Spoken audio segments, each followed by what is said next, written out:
If you love a good outline, like I do, then you are going to want to pause this video and write the 10 laws of boundaries as we say them. Welcome to our Boundaries and Conflict, Raising Emotionally Intelligent Kids, Part 3. And we're going to dive into these today. Some of these we have already told stories about or had discussion about, but I want to give you the complete list. So the 10 laws of boundaries. Number 1, our actions also have consequences.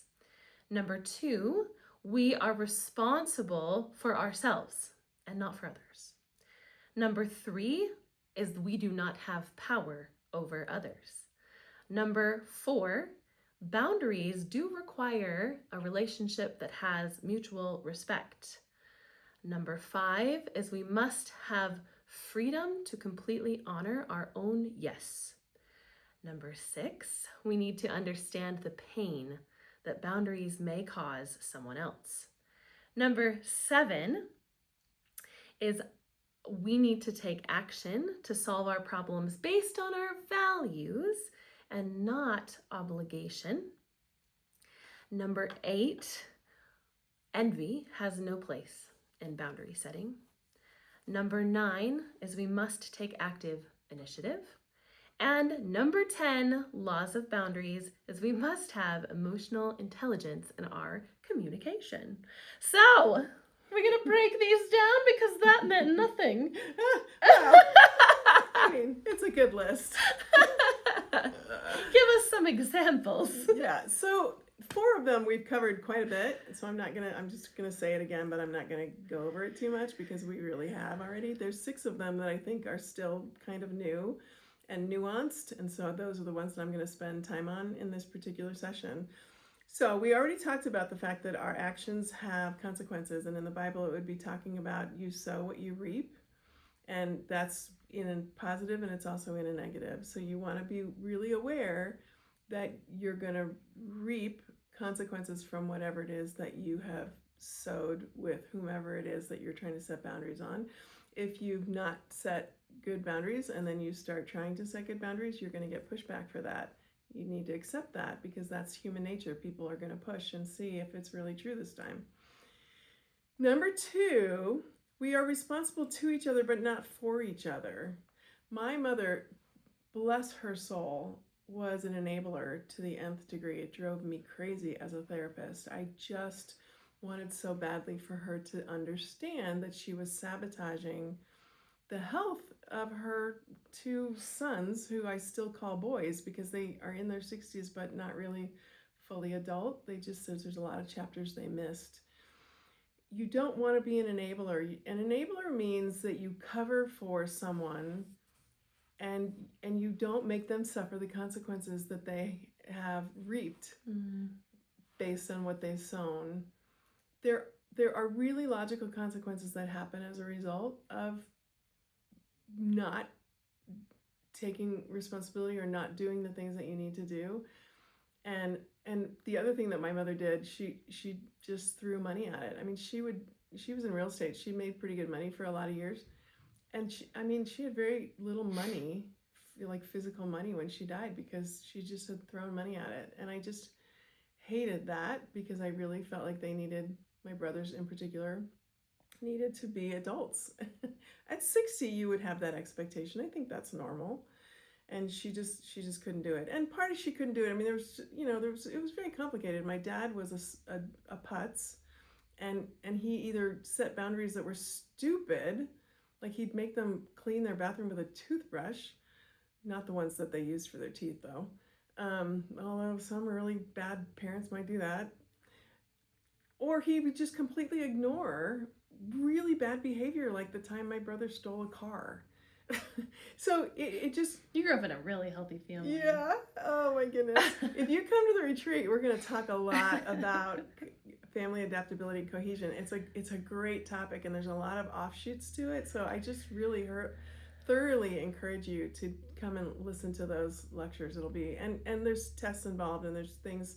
It's very impactful. I've done this with groups before, and it's like, oh, I did it with a group of women who weren't on my same wavelength in any way, but I was invited, so I went and did it. And they just loved it. And we had these great discussions. So anyway, that's just a plug for that. Okay, so we have power over some things, but we don't have power over everything. And that, I think it's biblical. I can't remember if it's in the Bible or not. That adage that we say a lot, no, God grant me the serenity to accept the things I cannot change, to know the things that I can change, and the wisdom to know the difference. You really do have to think all through this. Is this my problem or not? Do I have any power in this or don't I? If you don't have any power in it, walk away, at least emotionally walk away. You can't change others. Just throwing it out there. Number 4, boundaries need to have mutual respect. So if you're setting boundaries on someone and they refuse to respect your boundaries, which happens, and some of you probably have had that experience, you have to really think about how to have a relationship with them. And I'm not saying if they mess up once or every blue moon. I'm talking about someone who absolutely will not respect. Like, for instance, if your dad has a motorcycle and you've said, I really don't want my kid on that motorcycle, and he keeps taking the kid on the motorcycle, and then he tells the kid to lie to you about it because he wanted to take the kid on the motorcycle. That's not respecting your boundary, and that is a problem. What if that's your only option for childcare? That's a great question. So what is that? What are you going to do in that situation? One of the things that you can do as your child is old enough is you can ask your child to set the boundary. Not in a punitive way, but just say, Grandpa, I really don't want to do that because I really think it's dangerous. He's more likely to respect the 6-year-old who says that. But that's hard on the 6-year-old, but it's also learning how to set boundaries. So, I guess that's good. But that's hard. Those are situations that are really hard. What about if you don't want to be around alcohol, but you're going to somebody else's house who loves to serve alcohol? That's another really tough one. You have to decide how important it is for you to go to that situation. And then you probably have to talk to your kids a little bit about it and tell them why you would prefer not to be in an environment like that. And if someone gets rowdy or, caustic or really drunk, you have to say, kids, it's time to go, and you have to leave. But it's okay to say to that person, even though it's in their own home, right? It's okay to say, I want you to know that I feel really uncomfortable with drinking. Would it be possible to do, can you even say that? Or we can't say it because we don't have control over others. Yeah. But can we say it? So you can say you can make the request, but it can't be a boundary. It can't be a boundary. It's just a request. That's a really good way to say it. Yeah. Especially, if it's just you and them, and they then choose not to serve alcohol, I think that's legitimate.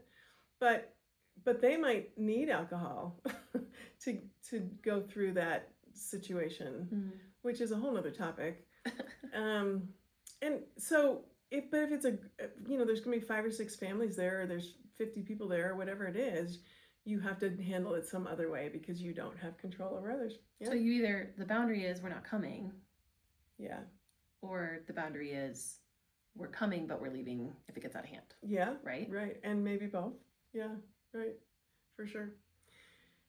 Number 5, I want your yes to be yes. I want you to have confidence in your yes, but I think that you have trouble having a real yes if you don't also know how to say no, because that means that you have maybe said yes out of fear of one of the things I talked about last time, which was all the fears of consequences. And so be comfortable with your yes, but be comfortable with your no. But like Trisha just brought up, which I think is a really good point, sometimes your no has to be kind of flexible if you're in a situation that you can't control the environment. And you can't. There are situations where you can't control the environment. Deal with it. Accept that. Know that that's going to be true a lot of times, especially when you're raising small children. So I have a tricky situation on this one. My oldest has been begging me for some form of social media. She understands she can't have Instagram and Facebook and YouTube. So her friends convinced her that Pinterest is safe, okay? Well, my sister was in town this week, and my sister is very pro letting your teen do whatever they want. Because she's never had one. But she enjoyed being a teenager. And so, anyway, so they gang up on me. So my daughter goes to my sister, and they gang up on me to let her get Pinterest. The sister says that this is just a search engine. It helps with like styling an outfit. It's fine. Well, just in the 3 days that she's had it, so I give in, right? And in the 3 days that she's had it, it's reels. Like it's definitely content. It's like another, so she's not following people and they're following her back. So it's not the socialization part, but it's just active. Like, so how do I pedal that back? So in your face. Well, and the nice thing is, I think at 14, 15, 16, 17, you get to have those conversations with your teenager. I don't think that you necessarily have to, I think you're really hoping that she'll pedal it back. And I think, I mean, maybe sometimes that's not fully realistic. I think there are probably times you have to take something away and say, I'm really so sorry because I did give this to you and now I'm taking it away. But I think there's other times where you just have to let their conscience be their guide. So you don't think that I'd say I take it this back? No. This is a boundary that I had. I crossed my own boundary and now I have to. No, and also she's sharing it with you. And so that's really big. If you've got a teenager that's still talking to you about those kinds of things, then I think a teenager is going to grow better from being exposed and then having that conversation than maybe filtering it too far. I do know that there's a lot of parents, and we, that whole helicopter parent thing, I don't know what you guys call it today, but you have to let your teenagers experience things and then you have to have an open door. So my plan is to go through her screen time with her at the end of week 1 and check how much time she spent on that app. Yeah, that's good. To let her, but I have a very similar example, but with a different age child, and it was way easier to pedal it back. And so he was setting his alarm and getting up. He's 8. He was setting his alarm and getting up early to watch TV, which fine. He really wanted that. Like, he just okay. I think that's weird. But if you want to get up early, I like to stay up late and watch TV. So fine. So he got up early. Well, then he took an iPad and he started they don't have the codes to the iPads. He started asking Big Sister to unlock it for them. Well, she didn't. I don't want him on an iPad when I'm not around. That's a hard boundary for me. And so I had to have a conversation with him and say, listen, next week, right, I kind of let it go for a couple of days. And then I said to him, I'm okay with you watching TV. I'm not okay with you playing games in the morning without me. It's just too dangerous. There are tons of ads that pop up on these stupid games, and I have no control over what the ad is going to portray to you, and it's my responsibility to protect your mind. And he went, okay. Yeah. I mean, right? Because he's 8 versus the 14-year-old. Yeah. So anyway, it's like the same story, but different age kids and boundaries. Right. That's very true. And you do have to figure that out. Yeah, for sure. Number 6, we already talked about this a lot. Remember that your boundaries can cause pain for others. So have compassion in it. Number 7, we take action to solve problems based on our own values and our own needs and wants. And sometimes the people that we're setting boundaries around don't have the same values, needs, or wants. You have to be cognizant of that. I did talk about a couple weeks ago, there is such a thing as obligation. I think you don't have to be obligated to everything. I think you can be overly obligated, but I think there are some things that you need to do, even if you don't want to. And I think that's good for a kid to be in a situation where, no, we're going to do this because it's the right thing to do. So, but if you've taught your kids your values and your wants and your needs, particularly needs, generally they're going to say, okay, I get it. I get that we have to do this. And the example I gave a couple weeks ago was visiting Ron's grandma in the nursing home. And, I'm really glad we made them do that. So, but the other side of that is that you don't have to set a boundary based on assimilating to the cultural obligations. Right. So there are things that you don't have to do just because every other mom is doing it that way. That's very true. Right. And so in the same regard, I parent very differently. We don't go to playgrounds anymore, but we used to all the time. And I would parent very differently than other parents at that playground Yeah. because I refused to be obligated by the culture. Yeah. And it was way more important to me to correct them over values and not over looks. Mm-hmm. Yeah. Good. That's right. I agree. So number 8,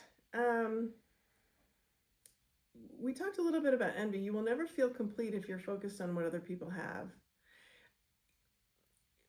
A lot of you have probably experienced envy because of social media, something that my young children didn't have to deal with, which is why they were outside playing all the time. And something that I didn't develop envy because I just, what you don't know about what somebody else is doing is in a lot of ways a good thing. You're also like the most content person on the planet. Well, So I just she really likes her life. I think that you just have to really like be glad. I don't know. Just be glad for what you have. I just have never been. I've never struggled with entitlement, and that was one of the benefits of coming out of a really dysfunctional family. Like my family was what it was. I mean, I had some envy around my friends having really good relationships with their dads because my dad was such a putz. But I mean, I kind of got over it. I did observe those relationships, and they taught me some things that were really important when it came to choosing my spouse. I wanted a spouse that was going to engage with my children and really love them and be balanced in their lives, and I got that.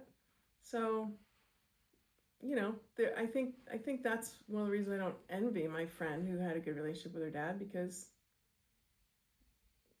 I learned from her relationship with her dad, and that was a good thing. I don't know. That's just, Anyway, be very, very, very aware of envy and how destructive it really can be. Number 9, and we've talked a lot about this, so I'm not going to spend a lot of time on it. We need to be active, not passive, not aggressive, as much as we possibly can. We need to move towards that. And part of that is taking initiative in the setting of your boundaries. And I know that's kind of what the whole theme of this is, so I'll just stop right there. And some people will take your assertiveness as aggressiveness, even if it's not. That's actually really true. That's very true. Some people do not know the difference, especially if they're passive.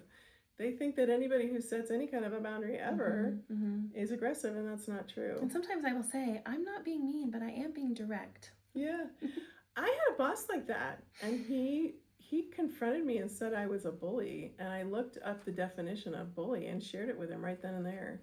I said, no, I don't step on anybody's toes. I don't tell anybody else what they have to do, but I am being assertive in this situation and trying to set a boundary when I think that it's helpful. And he had to concede that I was right, but he didn't know. That's a really good point. And then the last one that we talked a lot about last time was we need to communicate our boundaries and be clear. And Trisha called that having emotional intelligence, the EQ. The more EQ we have and the better we are at understanding the environment around us, the better we're going to understand the nuances that are going on, which is going to inform us on how to make good decisions in some of these situations. Yes, and so you filter it by saying, I have thought about this. It is important to me. It aligns with my values. I am not feeling pressure. You place the boundary, and then you say, here's how she might be feeling. Because if you're putting a boundary on somebody, you probably know that person pretty well. Here's how they're feeling. Here's what they're struggling with. And I'm going to let them. And all of that encompasses emotional intelligence around communication and setting boundaries, and you will be more successful if you can almost be an onlooker onto it instead of feeling the whole thing. Let me look at this. Nice summary. Well done, Trisha. You're welcome. We'll see you guys next week.